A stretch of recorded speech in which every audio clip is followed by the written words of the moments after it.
नमस्कार, प्रखर राजपूत को देख रहे हैं आप। आज तारीख है 24 अप्रैल साल 2026 और इजराइल, फिलिस्तीन, लेबनान, पाकिस्तान, भारत समेत पूरी दुनिया की खबरों के साथ एक बार फिर से आपके सामने हाजिर हुआ। दोस्तों, इस वीडियो में आपको बताएंगे कि डोनाल्ड ट्रंप ने देखते ही गोली मारने का आदेश दे दिया। अब ये आदेश किसके लिए दिया, क्या कुछ हुआ, इसके बारे में अभी आपको डिटेल पता चलेगा। और साथ ही जो शख्स बैठ के ये प्लान बना रहा था कि हम ईरान की सत्ता को परिवर्तित कर देंगे, जिसके दिमाग में ये गंदा ख्याल था कि हम ईरान की सत्ता को उखाड़ के फेंक देंगे और खुद जाके कुर्सी पे बैठ जाएंगे, आज उस शख्स की टमाटरों के साथ कैसी धुलाई हुई है, इस चीज को जब आप देखेंगे तो देखने के बाद आज आप हैरान हो जाएंगे दोस्तों। और साथ ही तेहरान में फिर से धमाकों की खबरें आई हैं।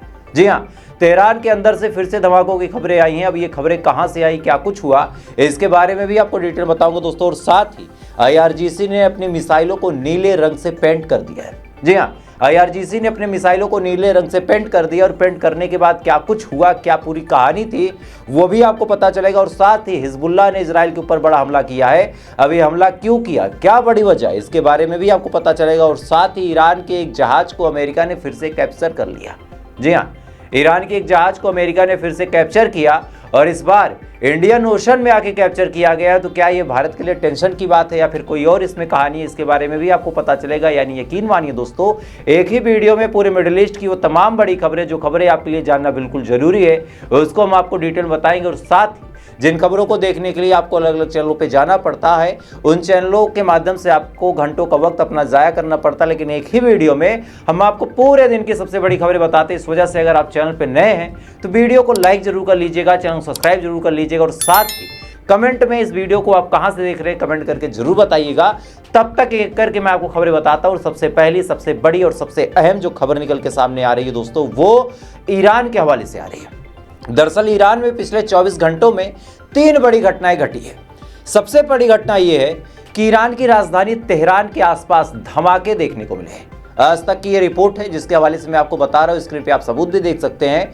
खबर ये है कि अलग अलग जगहों पे धमाके हुए हैं और धमाकों के बारे में आसपास के लोगों का कहना है कि ये धमाके जैसे किसी इंटरसेप्टर के थे, यानी कोई मिसाइल आई थी और उस मिसाइल को इंटरसेप्ट करने वाले जो धमाके होते हैं, ये धमाके उन मिसाइलों के थे। तो क्या किसी ने हमला किया या फिर कोई और बात है,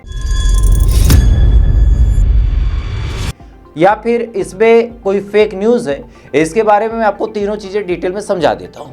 आज तक ने भले ही ये न्यूज़ छाप दी हो, लेकिन अभी तक तेहरान या फिर उससे जुड़े जो पत्रकार है उसके, या फिर जो सहयोगी है, सहकर्मी हैं, और मेरे जो अपने सोर्स हैं, उनके हिसाब से कहीं से भी ऐसी कोई खबर नहीं आई कि ईरान में इंटरसेप्टर के धमाके। तो हमारे देश की मीडिया ने एक बार फिर से वार शुरू करवा दी पापा। मतलब आमतौर पे हमारे देश की जो मीडिया है वार रुकवाती है, लेकिन यहाँ पे मीडिया ने वार शुरू करवा दी।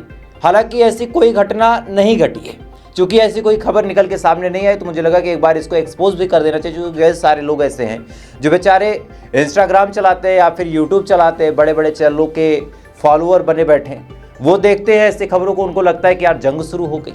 अब वो परेशान होते हैं कि आगे क्या होगा, लेकिन पता चलता है कि सच्चाई कुछ है नहीं। अच्छा, यूट्यूब और बाकी सोशल मीडिया प्लेटफॉर्म की भी आप दोगलापंती देखिए कि हमारे जैसे लोग जब खबरों को बताते हैं तो हमारे जैसे लोगों की खबरों को दबा दिया जाता है। जी हाँ, उसको दबा दिया जाता है।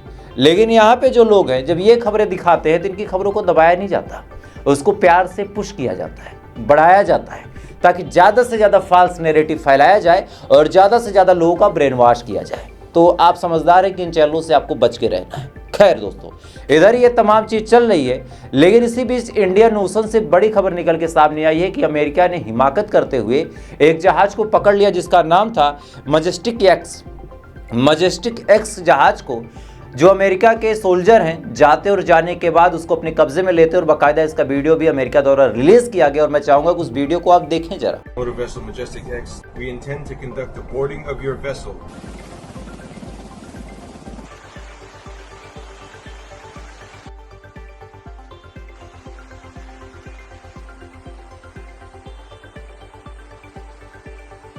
इस वीडियो में दोस्तों आप साफ तौर पे देख सकते हैं कि किस हिसाब से मैजेस्टिक एक्स को पकड़ा गया।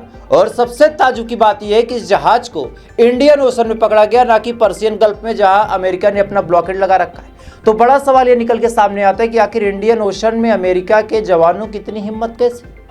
भाई, जिस ओशन के नाम के आगे इंडिया लगा, हालांकि ऐसा नहीं कि उस पूरे समुद्र पे भारत का कब्जा है, कुछ नॉटिकल माइल की दूरी मानी जाती है, उसके बाद वो इंटरनेशनल समुद्र हो जाता है, लेकिन नाम उसका इंडियन ओशन है, तो इंडिया का नाम यहाँ पे जुड़ गया। और बड़ा सवाल यह है कि क्या पूरी दुनिया में कहीं भी ईरान के जहाज होंगे तो उसको पकड़ लिया जाएगा। तो इस पर अमेरिका की सफाई आई और अमेरिका ने सफाई देते हुए कहा कि ये सेंसेंट जहाज था और इसको हमने बैन किया था, और उसके बावजूद भी ये ऑपरेट कर रहा था, तेल लेके ईरान का इधर से उधर जा रहा था, इस वजह से हमने इसको पकड़ा। अब यहाँ पे एक चीज़ आप ये सोचिए कि पर्सियन गल्फ में अमेरिका कहता है कि हमने ईरान के स्ट्रेट ऑफ हार्मोज के हर जहाज को रोक दिया, तो फिर ये जहाज वहाँ से बाहर कैसे आया, और बाहर आया भी तो बड़ा सवाल ये है कि तुम सेंसन्स लगाने वाले होते कौन हो, मतलब तुम्हारी हिम्मत कैसी हुई, या फिर तुम ये अधिकार कहाँ से रखते हो कि तुम किसी के ऊपर भी सेंसन्स लगा दोगे। हालांकि अगर सारे देश मुखर होकर इसके बारे में बातचीत करें तो बात दूसरी हो सकती है, लेकिन इधर दोस्तों अब डोनाल्ड ट्रंप ने हिमाकत की सारी हदें पार कर दी हैं और डोनाल्ड ट्रंप ने कहा है कि अगर ईरान के बोट कहीं भी देखे जाए तो फौरन देखते ही गोली मार दो। मतलब इतना बड़ा आदेश अमेरिका के राष्ट्रपति डोनाल्ड ट्रंप ने कौन सा माल फूंक के दिया है मेरी समझ के परे। लेकिन इसी के हवाले से मैं आपको एक खबर और बताता हूँ। आज अमेरिका के पूर्व विदेश मंत्री यानी जो कमला हैरिस के टाइम पे थे, बराक ओबामा के टाइम पे थे, इनके हवाले से एक बयान आया है। इन्होंने कहा कि बेंजामिन नेतन्याहू ने पिछले 5 राष्ट्रपतियों से कांटेक्ट किया था, 5 राष्ट्रपतियों से, यानी जो बाइडेन से भी, कमला हैरिस से भी, बराक ओबामा से भी और डोनाल्ड ट्रंप से भी, इसके अलावा इससे पहले जो थे उनसे भी, इन सबसे कांटेक्ट किया। और इजराइल की सरकार लगातार इन लोगों से टच में रही, इन तमाम लोगों को कहती रही कि काम करो, अमेरिका के माध्यम से हमारी मदद करो, अमेरिका की जो आर्मी हमको दे दो और हमारे कहने पे तुम जाके ईरान पे हमला करो। यानी पूरे 20 साल से लगातार अमेरिका को पुश कर रहा था इजराइल कि तुम हमला करो, लेकिन 20 सालों में किसी भी राष्ट्रपति ने वो गलती नहीं की। लेकिन डोनाल्ड ट्रंप को जो ब्लैकमेल करना शुरू किया एप्स्टीन फाइल के नाम पे, तो डोनाल्ड ट्रंप ने हमला कर दिया। यानी हर नए राष्ट्रपति को इजराइल के जो प्रधानमंत्री होते थे वो कहते रहते थे कि ईरान पे हमला कर दो, ईरान पे हमला कर दो, लेकिन कोई नहीं करता था। लेकिन फाइनली भाई साहब ने कर दिया। अब उसका खामियाजा क्या है आपको पता है। पूरे मिडिल ईस्ट में अमेरिका की जो सल्तनत थी, पूरी दुनिया ये मानती थी कि भैया अमेरिका से कौन भिड़ेगा, अमेरिका के पास ईगल है, क्योंकि उनके जो आर्मी है, खासकर जो नेवी है उनकी, उसका नाम ईगल रखा है उन्होंने। तो ये कहा जाता था कि भैया ईगल से पंगा कौन लेगा, इतने खतरनाक एयरक्राफ्ट कैरियर हैं, इतने खतरनाक सबमरीन हैं। लेकिन आज सब धरी की धरी रह गई। आज सुनिए दोस्तों, IRGC ने अपनी मिसाइलों को नीले रंग से पेंट किया। मैं चाहूंगा कि वीडियो देखें आप।